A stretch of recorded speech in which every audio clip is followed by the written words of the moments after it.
Yo YouTube, what is going on? It's your boy JB from FFT Trading, about to give you an absolutely fantastic lesson in technical analysis. And two things that I want to make sure for this video. Number one, that you're a Lord of the Rings fan, because I found this beautiful like lo-fi Lord of the Rings soundtrack. Oh, dude, it's so peaceful and so relaxing. So we're gonna vibe out to that today.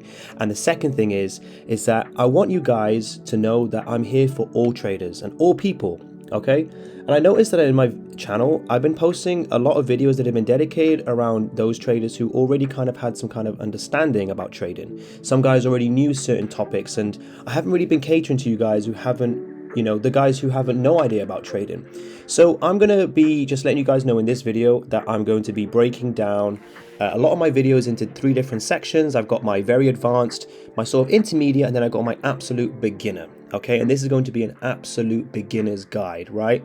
Going to be posting lots of different concepts, lots of different things. We're going to talk about,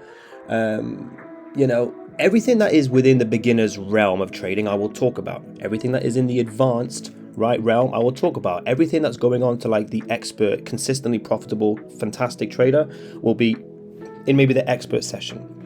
So what are we going to cover in today's video? We are going to cover I believe, the single most important aspect in all of trading when it comes to technical analysis. Because most of you guys who are on my channel, you're learning to be a profitable trader through technical analysis. Maybe you're not really focusing much on fundamental analysis. You just want to know about the charts, and that's perfectly okay. So let's begin with this, and I'm going to show you how you can use it in your own trading and then springboard you into finding your own little things with this particular concept. Okay, so the first thing that you're going to have to note is that support and resistance acts like this. Okay, so it acts on every single time frame, on every single pair. Okay, and the difference between the two, and specifically what they are specific levels, right? They are specific levels in which price is failing to break past. Okay, so when we have levels of support, it may look something like this, where price has traveled down for a little bit, it's come back up, it's gone by here, it's gone back up, and it comes back by there, right? And then it pings off again. Okay, it comes back down, pings off again, and whatever it is. Okay, so we can see that price is simply failing to break past this level by here, and this is what's called a support. Okay, an easier way to describe this is that the price has hit some kind of a floor. That's what it looks like. It's like a floor. Okay, now resistance is the opposite, but for the upside. So let's say price has been traveling up. Okay, it comes back down a little bit, goes back up, comes back down. Let's say it's trended for a little bit. Oh, okay, boom, and then it wants to come back and fiddle around, etc., etc. Oops, a daisy. So you get the picture. It's an area where price is failing to break to the upside. That's resistance. And where price is failing to break to the downside, that is support. Okay, but the thing is, there is a multitude of ways that you can go about finding this on the charts and actually plotting your own levels to be able to decide where price is going to be going.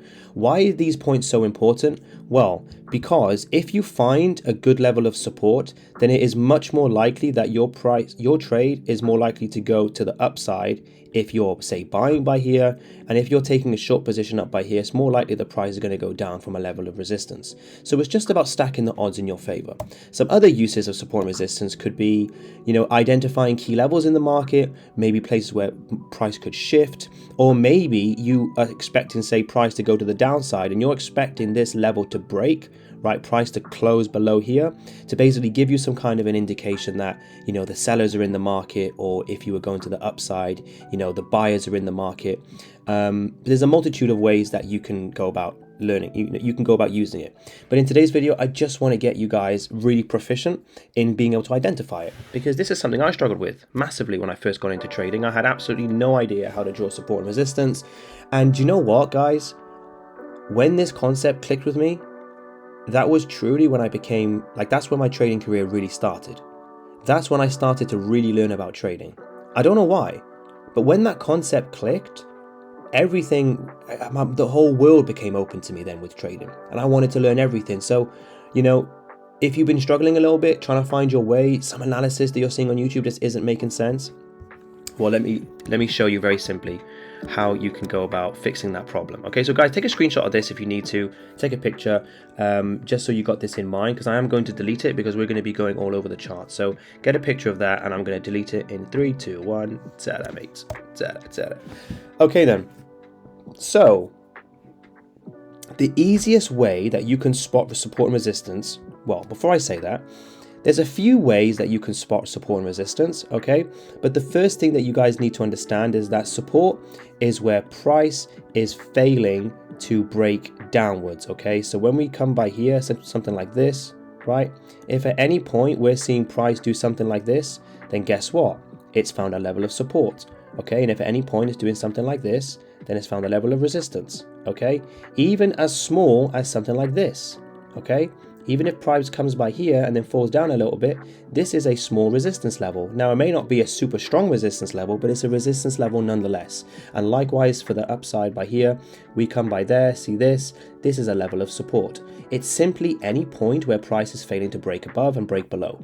And the way that this is categorized very, very easily is by these wicks. So when you see these wicks, okay, what this is showing you is that price is coming up, it's failed to break by here, failed to, for whatever reason, it has failed to push past this particular level, okay? And now price has found a level of resistance and it's traveling down. We go down, we see this nice little low, okay? We can see some wick projections. We see that price had bounced from this level, right? And then what you'll be able to find sometimes, guys, is that these levels become quite significant because look by here, price failed to break past here again and now it pushed off. But hey, hang on a minute, price broke above this level. So what on earth is going by here? Aha, okay, well, now this is a breakout. So this is signifying that the buyers have stepped into the market. And guess what? There's this awesome phenomenon which happens where when you see a level of resistance and support, when it gets broken, it can become something called an inversion level. Some people have different names for this, you know, resistance turning support, but it is true nonetheless, okay? So this level was resistance, it broke out, and now has found a level of support. And these patterns happen day in and day out. Okay, so that's one way that you can find support and resistance. You find the wicks or you find a high or a low. Very, very simple. And as you're practicing trading, just stick a line under it. Just get some practice in, stick a line under it. Get some practice in, find another level right by here. Price, you know, this is a high and there's some wicks. Price failed to push by there. You know, that's a resistance level. Price bounced from here. This is a support level. Okay, just so you guys are getting used to being able to quickly spot these levels, because these are all places where price is failing to push past, failing to break past. And then as you get a bit more proficient, guys, guess what? Guess what happens? You know, you start to build some kind of a, you know, some kind of story, and you're able to see, well, hang on a minute, look at this whole big level. Hang on a second, what on earth is happening here? Do you know what I mean? Like, get away. Sorry, guys. You know, you can find out that there's another application to this. This looks awfully similar to that thing that Joseph just did. When he was talking about all this and that, I didn't quite get what he was saying at first, but you know what I mean? Now I can kind of see it. Oh, okay. I don't know what the hell happened there. My mouse just went all over the place. Do you get what I'm saying? So there's a few uses for support and resistance. One is to be able to identify these levels in a trend and places you want to take trades from. And then other are major key levels. Why are they major key levels? Because price has shown you that it's failing to break past here. So it's quite likely that price may come back to this level and then push off again, right? So let's look at the 4-hour time frame, okay? We look at the 4-hour time frame, we can just, well, on the 1 hour, we can just see this as a big old thing, okay? So how can we use these levels? Well, you can use them to take trades off very, very simply, or you can use them to get out of the market. So for example, if we are by here, okay, and let's say we're at this level, we want to take a buy, we can see that there's a level of resistance right by there because price pushed up, failed to break, came back down, you know, stopped there for whatever reason. So maybe we want to take some buys by here and then take some, you know, take out our profits around by there, okay? I also wanted to make clear to you guys that the one thing that I really don't think you guys should be doing is something that I did when I was first trading out and I was learning how to trade. And a lot of people will tell you about this, but it does fit, you know, it's all about what you personally feel like doing. But one thing that traders do, which I feel like is wrong in my opinion, and I'll explain why, is they do something like this, okay? They will, okay, I thought I heard something beep. They will be like this, okay, let's have a look at this whole chart now. Okay, I can see level of support by here. Okay, I can see a level of support by there, and oh, guess what? Look, this tapped in there, this tapped in there, this tapped in there, and if I keep on going, then it tapped in there as well. Almost tapped in by there. Okay, let's keep on going. This is a level of support right by here. Level of support right by there. Turned into resistance. Price came back down. Price kind of bounced from here, didn't do anything. Price broke above, broke below, did whatever, but actually came back and tested this level again and pushed up. And guess what? Came back here. Okay, let's keep on going now. Find another level of support right by here. This level, touched into this level, touched into that level, broke above, came into that level. This is what people do, guys. And I'm not saying that it's wrong. I'm definitely, you definitely can find a way to trade. But what the hell? What? What the hell happened there? Came through the screen, bro. The reason I don't agree with drawing your support and resistance like this is because honestly, I could literally just go back in time to a random chart, and honestly, guys, I'm literally just gonna close my eyes at some point, and I'm gonna just, do you know what? I'm gonna close my eyes by here, and I'm gonna draw a bunch of lines. Okay, so I'm gonna go by there, go by there, go by there, go by there, go by there, go by there, go by there. Oh, there was nothing. Damn it. Okay, cool. There we go. By there, by there, by there. All random. Oi, oi, oi. Okay. So that's all randomized, guys. But the thing is, look, this level touched, that level touched, this level touched, that level touched, this level touched, that level touched. So in my opinion, it's like when you can just do something random like this, I don't think it holds any weight, personally. Get away, man. What the hell is this coming through the screen? So in my opinion, this is not really optimal, but you can find a way to make it work. But that's just my personal opinion. The way that I would recommend you guys really learning about support and resistance is basically looking at price. And what you can honestly do, guys, is simply go to today's chart, right? And just go back. And all you got to do is go back and just see where price failed to push. Boom. Found a level of resistance right by here. Okay, where prices failed to push, even if it's tiny, it doesn't matter. It failed to break above there. It traveled down, it failed to break by there. We're looking back, it failed to break.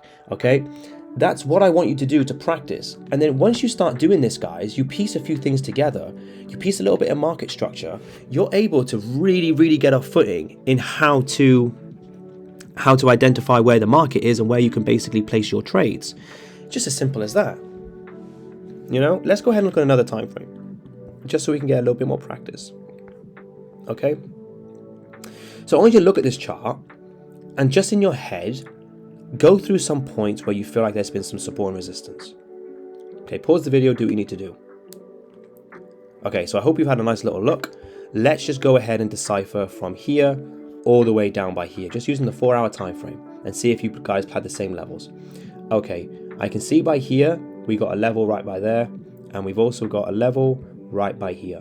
Okay, we got a level right by there, we got a level by here, we got a level by there, level by there. We've also got maybe a small level by there, we've got a level by here, right by here. Can you see, guys? It's all just places where price is failing to break. Okay, doesn't matter how insignificant, right, or how small, it is simply where price is failing to break. Okay, the 4-hour time frame can be a bit difficult for some of you to read, and to be fair, I would not be plotting these levels like this. I would be, oh gosh, hang on, let me undo that. You know, I would be grouping them all together, really. But just for now, the general premise is that we're just getting that idea. Okay, we're just getting, you know, comfortable plotting support and resistance. Okay, so once you're able to do something like this, then what you can kind of go ahead and do is say, okay, look at it from a little bit of a broader perspective. Okay, we don't really need to be drawing like a line here, line there, line here, line there, line there.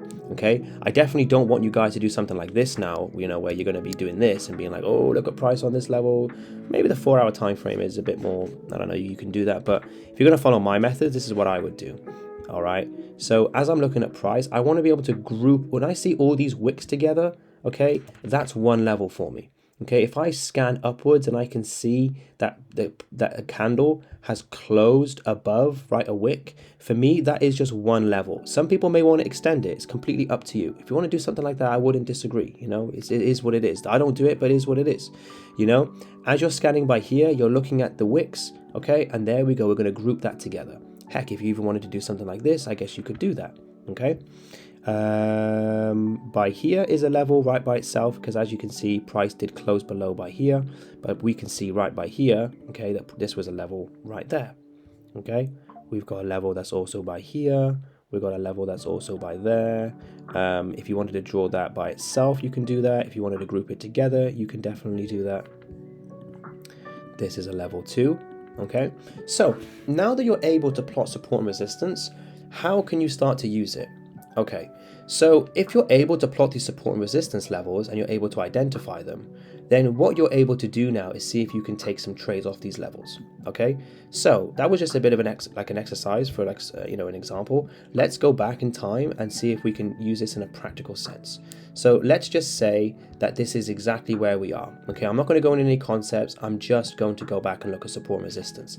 There is going to be a general rule to this, guys, is that I don't want you to draw your levels all like this. Okay, I don't want you to be going all the way back in time. I simply just want you to be going off what is happening recently. Okay, we're going to mark out some of our major levels. So long as it's recent, we don't have to be too crazy. And for now, let's just mark our clear support and resistance levels. Let's not do any levels where it gets inverted like this, which in itself is, okay, fine, we'll do that. Yeah, we'll go ahead and do that. Ignore me. Okay, fine then. So, and there we go. And then we've got this by here. Okay, perfect. So let's just go and see what price wants to do, and let's just kind of follow it. Okay, right then. So we're going to have a general rule where we don't really want to be trading against the main trend. Okay, so we don't really want to be buying by here unless we get some strong evidence. But what we can do is see, okay, price is broken below this support level, right? It's turned into a resistance level. Let's see if price wants to come back and give us some evidence. It doesn't want to come back into that level. Okay, fine. Let's see if it wants to come down by here, because as we can see, price is still in this uptrend. I mean, to be fair, this is quite a significant level, if I'm being actually honest. I know I said I wasn't going to do that, but this is a market structure perspective that I'm talking about. Okay, because we're looking at trends. It's a completely different concept, but when we're looking at trends, something like this, okay, these levels are very important. And as you can see, we've got something like this where price goes up. Okay, I know price basically, kind of did this, and this level is a little bit insignificant, really, but this level is important. Okay, let's just go back and mark those out. Awesome. Okay then, so price did bounce from this level. Now we can basically see, does price want to trade off here? If I get the evidence, then it wouldn't actually be a bad idea. Oops, a daisy, no. I didn't want to see all of that. Okay, fine. Let's just keep on going then, right? Let's just keep on trading. Okay, we got ourselves in a little bit of a consolidation. Let's go ahead and wait for maybe price to get in there. And as you can see, right, we drew this level, okay, and price did eventually come down to it, right? It came down from that level. If we put this level by here, maybe price wants to bounce upwards. Fantastic. Okay, let's have a look and see. This level was our resistance level. Let's see if price wants to bounce upwards. Okay, it doesn't really want to. It kind of broke down. We got this nice level by here because price came down, failed to break, pushed back up. We got this level by here. Do we want to sell against there? I don't know. Let's see if it will work. Okay, seems like we've broken out now, so let's see if we can take some buys right there. You see what we're doing, guys? We're just following where price is going. We're following the structure. We're following support and resistance, and we're just taking some flipping trades. Hang on, there we go. Does price want to go up? Just wants to go down. Does it want to come back into this level by here, right? Or does it want to come into this level by here? We'll see. Does it want to break out? It wants to break out. Do we get an entry? No. Do we get a bounce? Do we get a bounce? Lovely jubbly. Okay, price broke out. Do we get a bounce from there? We got a bounce from there. Lovely jubbly. This time was a time for me, guys. If you don't know, this is where I got my first 100k account. Man, it's getting me nostalgic, bro. Yeah, literally, I was on holiday by here, and I took this trade in Switzerland. I took a sell down by here. Yeah, to be fair, that might be a good thing to show you guys, actually. So essentially, breaking it down, okay, this was a level that I've marked out on the 1 hour time frame. As you can see, it's a strong resistance level. Okay, maybe actually take this off, and we might end the video on this. Okay, it's a strong resistance level. Okay, I basically waited for price to come in. It gave me some signs that it wanted to go down, and I went on the 5-minute time frame. I was waiting for some kind of a, you can see it broke up, but it never actually closed. So I'm waiting for some kind of a shift. Oops, a daisy, doesn't want to give me any shift. There we go. I think it was around by here that I took the sell. I think so. And it just went down and down and down. Yeah, and it was awesome. Literally, I felt like an absolute G. It was my first international trade, boy. It was a 1 to 3. It was so clean. It was so lovely. I felt so happy. I felt so happy, honestly. That's a bit of a noob thing to do, to be all happy about your trades. But come on, when you're trying to get your first funded account, any trader's going to be happy. That's the thing you got to learn. You'll get happy about results. You'll get sad about results, and over time, you won't give a shit about them. Okay, last thing that I wanted to bring your guys' attention to, which I never actually spoke about, which I should have spoken about, is that another great thing about support and resistance is that you can recognize when the market is just moving sideways. And we'll finish on this point, okay? When you see the market doing something like this, okay, where it's going boom, right? It's found a level of resistance at the top and support at the bottom, okay? So the uses for support and resistance is that you're able to mark out these key levels, right? You're able to see where price is going, what it's doing, what it wants to do. Okay, so all of these levels, right, you'll be marking out, and you'll be basically plotting and learning and seeing like how the market likes to react to these levels and do whatever. Okay, so that's pretty much it. And then once you find these key levels, you're able to take trades from them. But this all has to be done with your own learning, and you have to, understand support and resistance yourself to be able to get to a point where I'm at, where I can literally just see something like this, right? Level breaks by here, boom, take some trades to the downside, okay? Level breaks by there, we take some trades, oh shit, take a loss, no problem at all, yeah? So support and resistance allows you to gauge where the market structure is and key levels. And that's it. I hope that was very, very informative, guys. I hope it was very, very simple for you. And if you liked the video, please drop me a like. If you didn't like it, please still give me a like. I don't care if you don't like it. Nah, I'm joking. Guys, if there's anything I can do better, please tell me, leave a comment, tell me what you learned. I'd love to hear from you guys. And please subscribe if you want to see more. And that's it for now. Oh, what a lovely song, man. This is a brilliant, brilliant playlist. Lord of the Ring, Lo-Fi. Go and check it out. See you later, guys.